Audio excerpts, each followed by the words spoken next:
नमस्ते। विक्रमी संवत 2082 2082 जो कि 30 मार्च 2025 से शुरू हो रही है, जिसको हम लोग हिंदू नववर्ष भी बोलते हैं।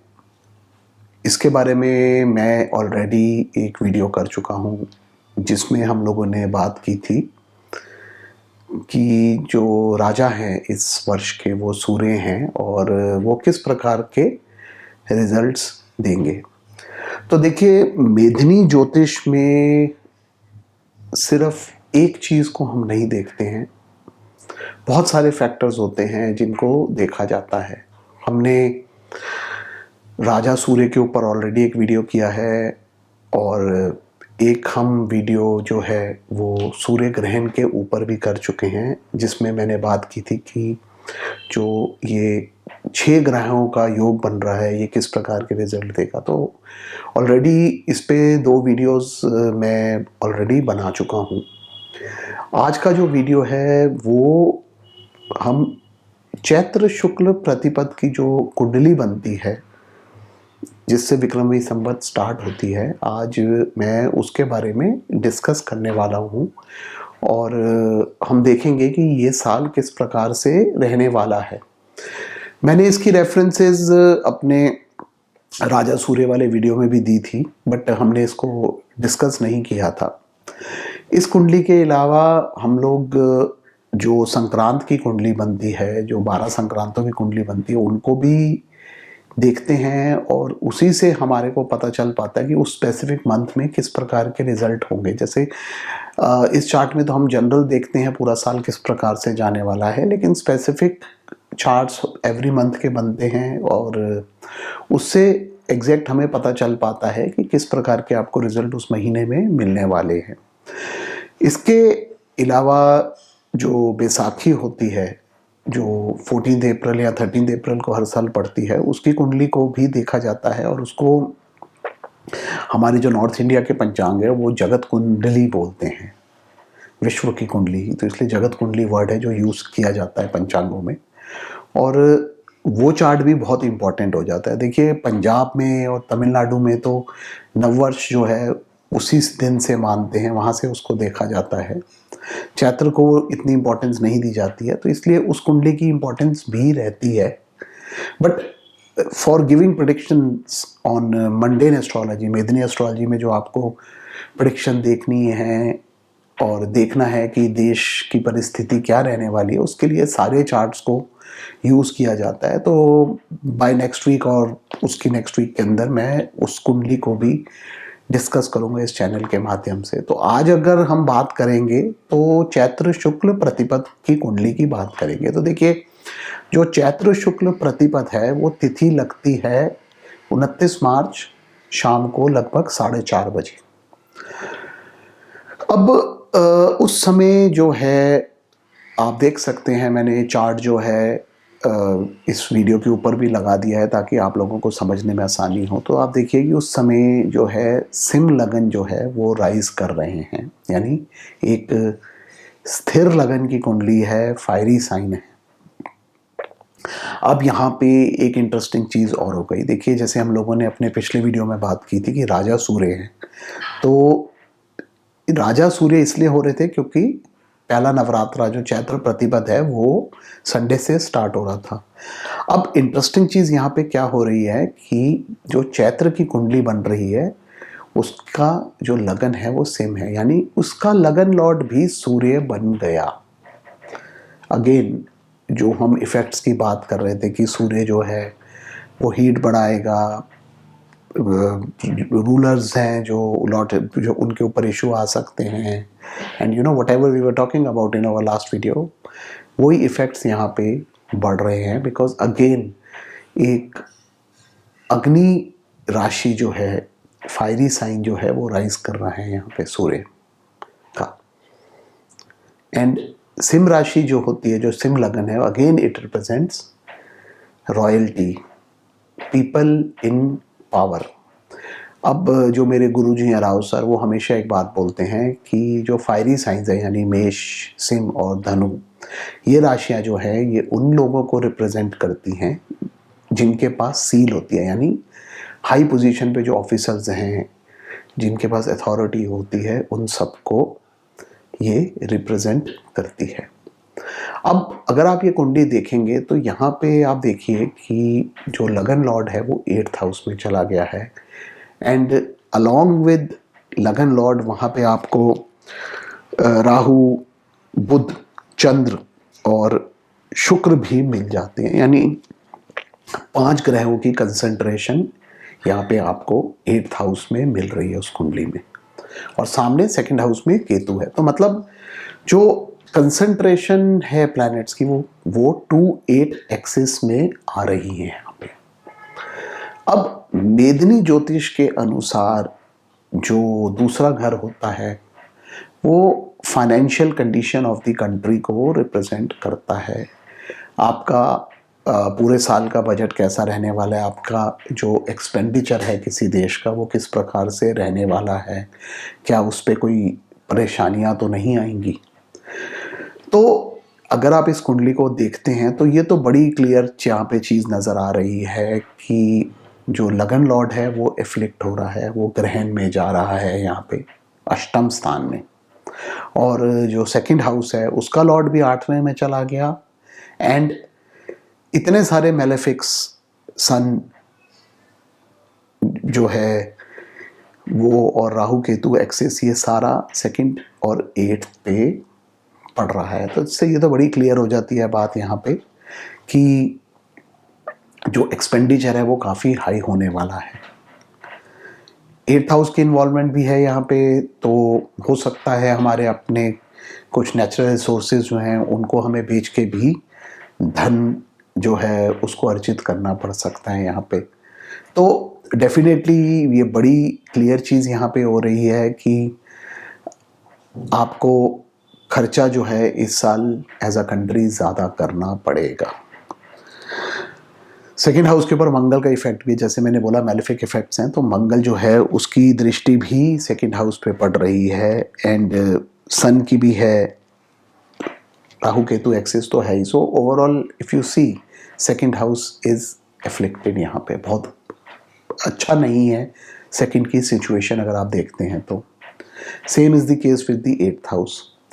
अब 2nd हाउस जैसे मैंने बताया एक्सपेंडिचर को रिप्रेजेंट करता है, कंट्री की इनकम को रिप्रेजेंट करता है, तो ओवरऑल यहाँ पे ये कंडीशन बड़ी क्लियर है कि काफ़ी स्ट्रेन रहने वाला है देश के ऊपर। दूसरी चीज़ 8वां स्थान जो है वो जो पीपल हैं जो कंट्री को रूल कर रहे हैं उन लोगों को भी एक प्रकार से रिप्रेजेंट करता है। वो इस प्रकार से कि अगर आप इंडिकेशंस देखेंगे तो देखिए 10वां स्थान जो है वो आपके कैबिनेट को रिप्रेजेंट करता है। 8वां स्थान जो है उससे हम लोग देखते हैं sudden changes in the cabinet, कि किसी वजह कारणवश जो लीडरशिप होती है उसके अंदर अगर कोई चेंजेस आ जाएं तो वो हम 8वें स्थान से देखते हैं। और यहाँ पे इस साल क्या हो रहा है कि आपका जो 10th लॉर्ड है वो एक्सचेंज में आ रहा है 8th लॉर्ड के साथ। गुरु जो है वो अष्टमेश के 10th में चला गया,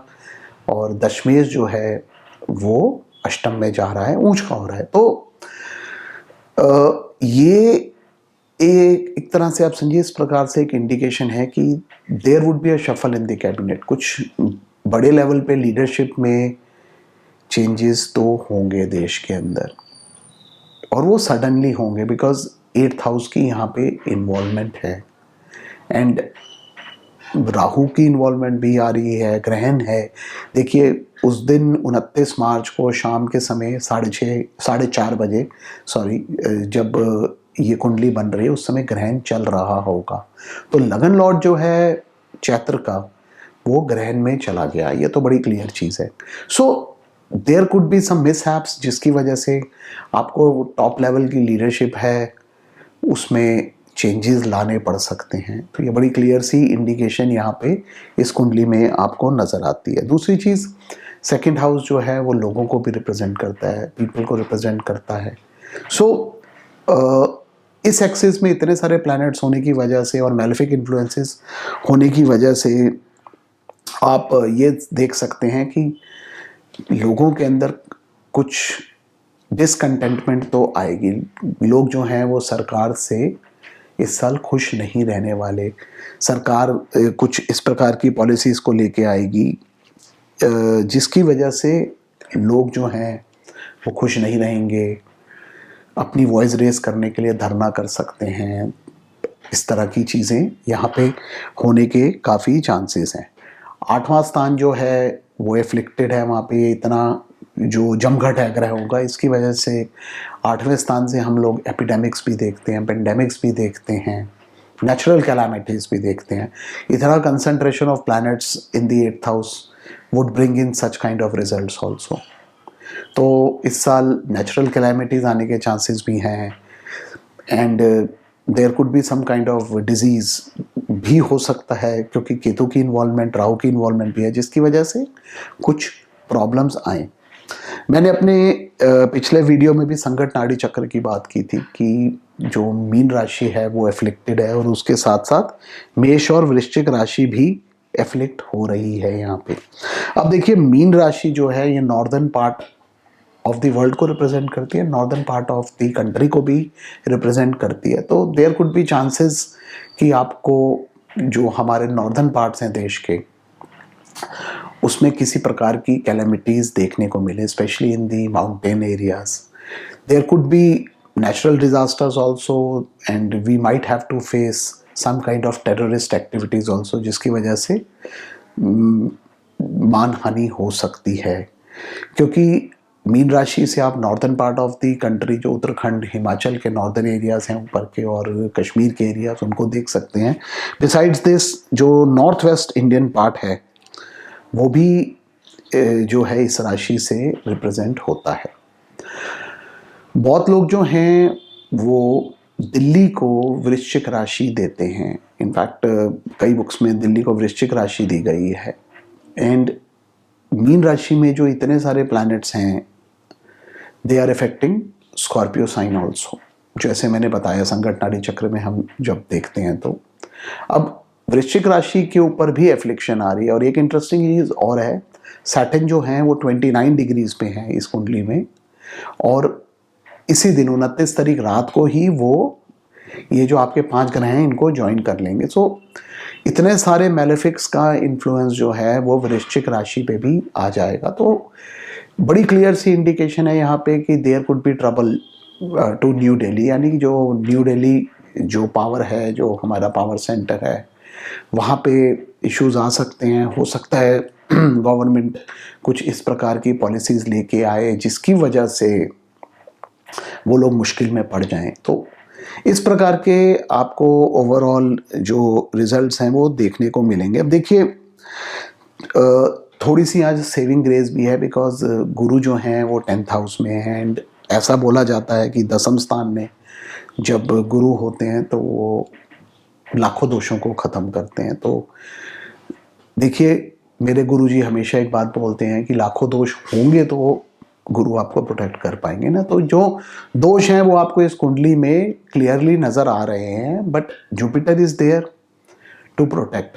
तो धर्म जो है, गुरु जो हैं वो 10th में बैठ के कंट्री को प्रोटेक्ट तो करेंगे।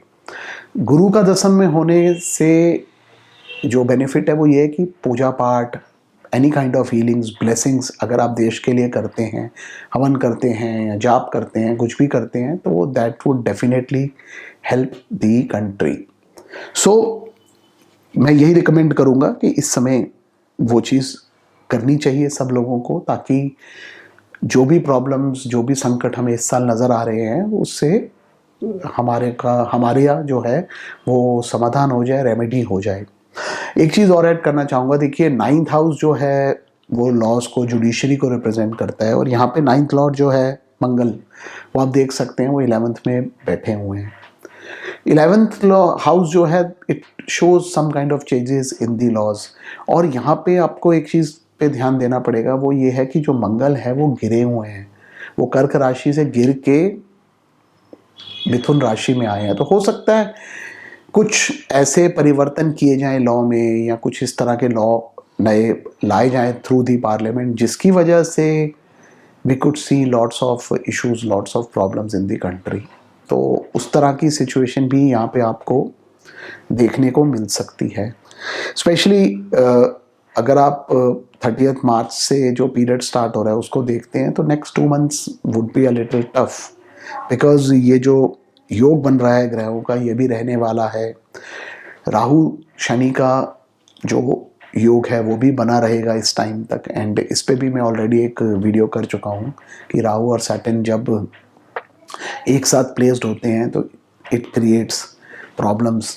जैसे मैंने बताया था कि सन 2001 में भी ये कॉम्बिनेशन था, एंड उस समय भी थोड़ी मुश्किल घड़ी रही थी देश के लिए, अपने देश के लिए भी रही थी और इंटरनेशनल लेवल पे भी सितंबर 11 हुआ था, तो 2001 साल भी थोड़ा सा टफ रहा था।